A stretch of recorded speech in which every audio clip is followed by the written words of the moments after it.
That's the GOAT of Amugi right now. But it looks like Sandstorm is trying to take that title. So let's go ahead and get into it. Raydish and MegD on the other side. We all love Raydish and the Orb/Boots gameplay, and then MegD. Mr. Defense right there, but it's a little harder to do that in doubles, I believe.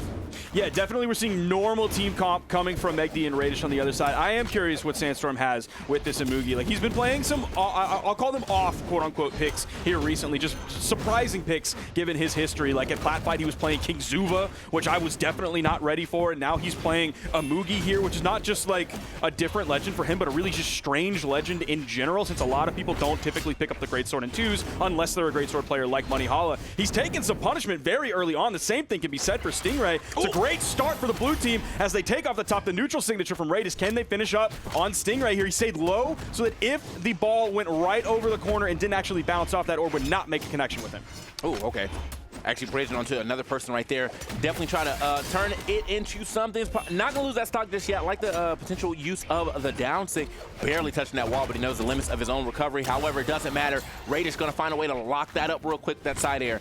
And now, yeah, the red team down full stocks. Not really seeming to threaten too much. I haven't seen too many faraway hits. There we go. It's going to get at least one. Now it's going to be Raydish trying to make his way back. Nice. Does not make it back. Nice coverage. He had to bring that dodge way earlier, so that side light into the side air did actually make a connection, and he wasn't able to dodge through it. One thing that I'm curious about Sandstorm, we already saw it kind of happen one time, was he started his string on Raydish and then just like kept going through it as Raydish dodged out, and then MegD was right behind him. Oh, he wasn't able to do anything off of that D light. He got interrupted. Oh. I have to say, man, this... Nice. Oh, nice. Okay, that was clean. Instead of going for the full combination right there, you just chase dodge into a Sig and caught MegD backdashing out of there. Gonna be out of that stock as well. So we're keeping it even at the very least. It's really just now what happens here between Raydish and Sandstorm. Sandstorm and Raydish both gonna be able to make it back here. Seems like there's a little more like 2 1v1s going on than actual team play, you know what I mean? And I think that's just what happens. I mean, I feel like these are 2 newer teams. I don't think I've ever seen you know, Sandstorm and Stingray play together. So this is definitely a newer team for my eyes. And sometimes it takes a little time to get used to each other, but you are both phenomenal ones players. So you know, sometimes you can just make that work for you as well. Yeah, they might just be looking to completely separate. If they think that they have the better matchup advantage, like Sandstorm versus Raydish could go in Sandstorm's favor, Sandstorm versus MegD goes in Sandstorm's favor, same thing for Stingray, then yeah, just like separate the blue team. Don't give them that option. Take away their team synergy as a whole, and that's just not something that they can rely on. Oh, okay. Gonna get sent way out there. Nice coverage. Nice, you know, defense right there from Raydish. Takes a hit from it, but does not matter. Now it's just Raydish down by himself. If anybody's going to try to take this 2v1, I think Raydish should be able to do it. Maybe with the orb instead, but he does have the boots. Not anymore, though. Oh, one of the most difficult things for Raydish here is not only not getting caught by that GC Inlight from Sandstorm, but like, what is he going to be looking for? He's definitely going to be looking for the orb. What does he do with the orb so well that dominates players? It's the side light into the side air to punish the landing. You're not able to do that as safely when you're going up against 2 players, because one is always going to be there to knock you out of that side light before you even get the jump into the side air. Yeah. So that's a very tough position for him, specifically on that legend, because he can't rely on like, oh, I'm going to find the falling hammer side air and then I'll be able to turn around. I'm on the ground. I'll rip a neutral light to get the person right behind me. So that's really going to limit him in those situations, especially when you have really fast startup, really long range like Sandstorm does. And then you can also punish landings of your own if you're Stingray with the D-Sig like he does so well on Orion. Yeah, but I feel like it's, I mean, even, I guess he's just in a hard spot then as a 1v2 character, because I feel like a lot of the times you get hit with the boots too, some of the animations would be so long that like you're just gonna get hit anyway. Definitely. So yeah, it's like it's a best or it's a rock and hard place really on what weapon you have in your hand. You're kind of limited at what moves you can use when you're in the fray. But as far as like, you know, maybe being able to like, you know, clean a stock super quickly, it probably would be the boots to kind of steal a stock away with the right down air into extensions and stuff like that. But hopefully he doesn't have to get into another 2v1 situation, as, you know, maybe they can just clean it up a little faster than that. But we're going right back to Demon Island. Sandstorm, Stingray, taking that first one.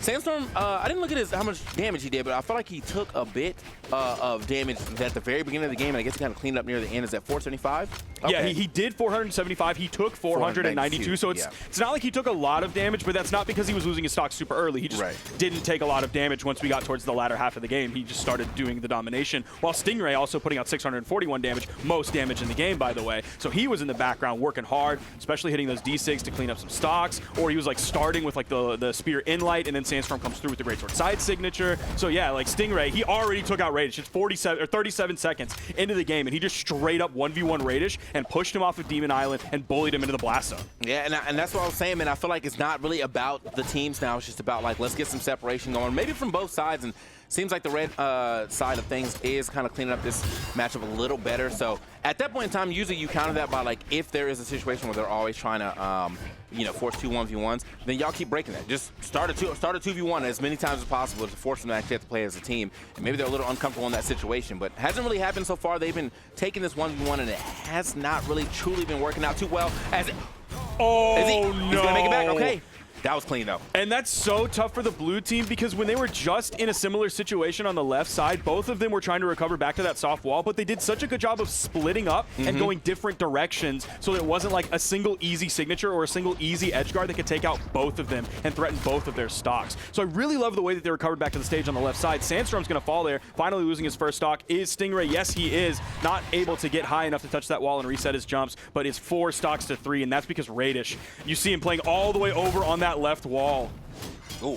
Okay, yeah, it was like a chaotic, like neutral or chaotic central clash right there happening. But however, if I gets to get out, not with too much damage being taken. MegD, though, is starting to hurt a little bit. And Raydish, you know, being on that last stock, you see him trying to play a little safer here.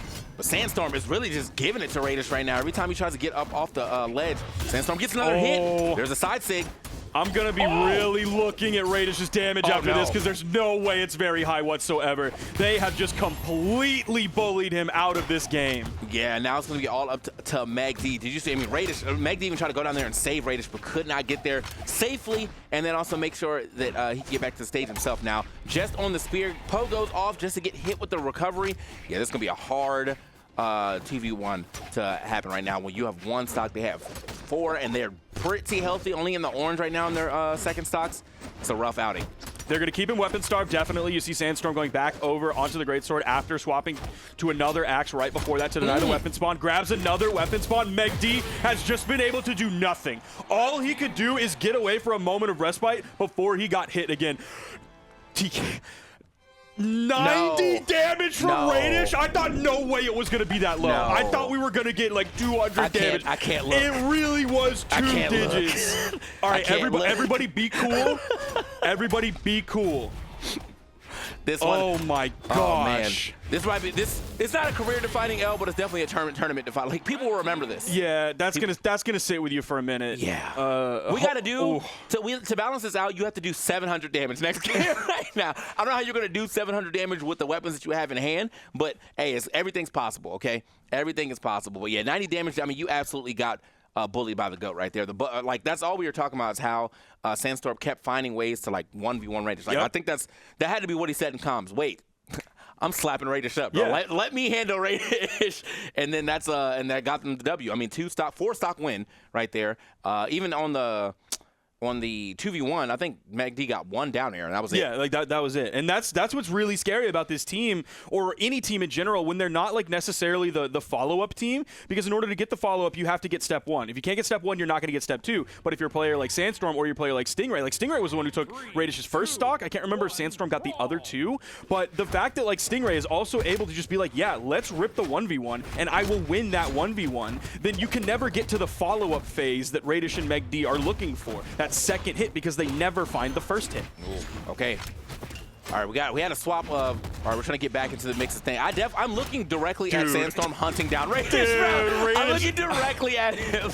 This is just tough, and he's having to play like defensively. He was all the way on the right side of the stage, now moving all the way to the left side of the stage. He hardly thrown out an attack. He did find a hit there, but he gets punished with a side light. A little bit of team damage coming out. Ooh. That's going to be potentially worth it here. Can they finish up on MegD? He goes for the GC sidelight into the ground pound.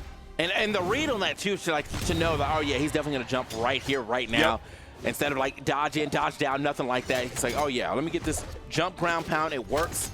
They end up bullying MegD out of that stock as well, too. So a very hot start again for the red team.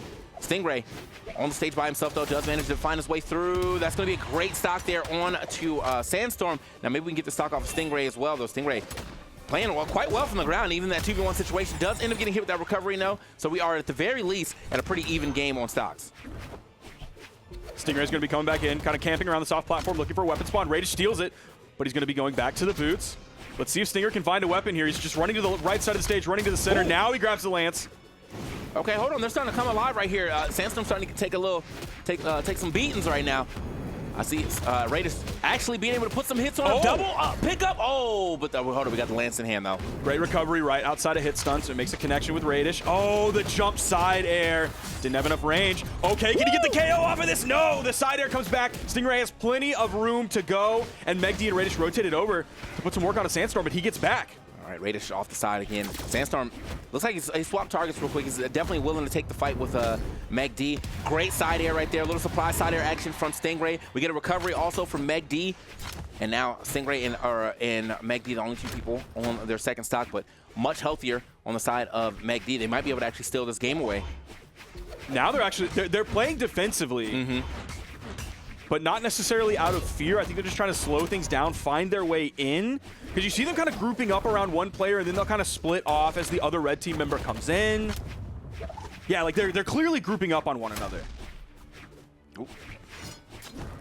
Okay. Nice. Okay, he's big. He's back in there. We got some pretty intense neutral being played right now. Yeah, I see the grouping that they're talking about. You know what, MegD? Sandstorm's, I had enough of this, bro. Everybody has to go right now. Takes both of their stocks, so puts it back on even footing. A little bit of a lead there for his team, seeing as they have less damage, but MegD living super healthy right now. It's Raydish that really has to watch out. I mean, it's still just eyes on Raydish again. Like, it's not a 90 damage game coming out from Raydish by any means, but still. Oh, there's a side sig. That's going to do it. MegD in the 1v2, but we could get the KO on Sandstorm here. Sandstorm's able to land. MegD's now on the soft platform. He's the one potentially being juggled. Yeah, and I like the idea that he went for, though. You know, he wants to get all the way up there. If he can really put or like cover all that space with the recovery, might have been able to get an early kill and turn this to a nice little 2v1. Couldn't find it, though. And now he has to find it just raw. Maybe getting a side sig here potentially could do it. I saw him throw a couple of those out. A neutral sig as well. Oh, being very careful. Even just did a defensive neutral air there. I don't think that was trying to punish anything. Okay. Just, whoa, I don't know about scary. that one. And the weapon toss was perfect right there from Stingray. The 3-0 has been completed. However, we'll at least give it, well, you know, it wasn't 90. Yeah, it's but he's still 289. Raydish, again, all due respect to an amazing player, one of the best orb players in the entire world, the best Red Raptor player in the entire world. Not showing up, at least so far, based on this set alone.